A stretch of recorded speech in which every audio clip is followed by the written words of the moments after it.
It's actually incredible on how accurate this recipe is. I mean, the smell alone while they're in the oven is intoxicating. Super easy recipe with a dough you can make ahead. Let's get started. First, 8 ounces of sharp cheddar cheese, shredded. I know I've said this before, but when recipes call for shredded cheese, you gotta muscle up and do it by hand. Stores put too many fillers like potato starch and maltodextrin, and they'll never melt right. Same goes for your mac and cheese. The sweat equity is worth it. Now in the bowl of a stand mixer fitted with a paddle attachment, add the butter first and mix until smooth. Then add the cheese and salt and mix on low speed until combined. Next can go the flour, and then mix all that on low until it gets all nice and pebbly. It should look just like this. Next, slowly add 2 tablespoons of the ice water and mix as the dough forms a ball. If needed, add an additional tablespoon of water, a little at a time, until that dough really comes together. This is the basis of all crackers. Pat the dough into a disc, and then wrap with plastic wrap and refrigerate for at least 1 hour. I like to form our dough into a ball and then slam it across the table on all 4 sides, indenting it into a perfect square. This will make for rolling later a lot easier if you're starting with the shape that you're trying to end with. Okay, now this is a fun trick you can use for rolling any kind of cracker or thin cookie. Using 1 piece of parchment, fold it in half so you have a book. Divide the dough into 2 pieces, working with only 1 piece at a time. Make sure you flatten it a bit before we begin.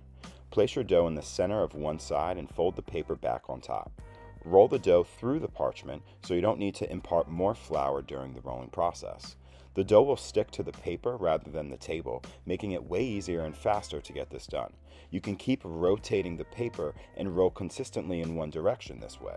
We're looking for a very thin rectangle, about 1/4 of an inch thick or slightly thinner, just not thicker.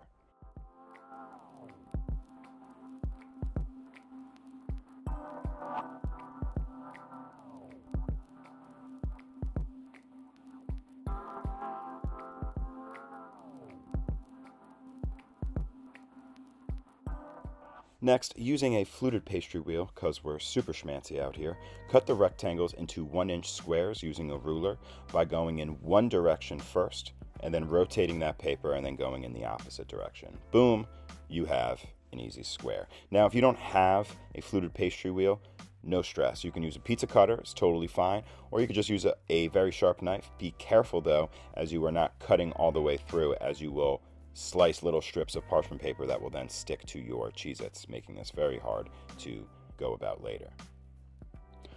Transfer them onto a baking sheet lined with parchment very carefully, either by hand or using a bench scraper. Then organize them and line them all up just like soldiers. You can go pretty close here, they won't spread too much during their bake. Now if you're going for that classic Cheez-It look, use the back of a skewer and poke that little hole or indent into the middle of each square. This isn't imperative to their bake, this is strictly for aesthetic here, but oh, nostalgia will thank you later. Bake these guys at 375 degrees Fahrenheit for about 15 to 18 minutes, or until they start to puff up and brown a bit. Immediately move the crackers to a wire rack and let cool completely, then store in an airtight container for up to 1 week. But seriously, we both know these guys won't even make it an hour. Easy Cheez-Its with real cheese, you just can't beat that. This recipe is super easy, fun, and hands-on, and great for kids if you want to introduce them into baking something delicious that's already familiar. Subscribe, like, comment. We'll see you next week, friends. Stay hungry.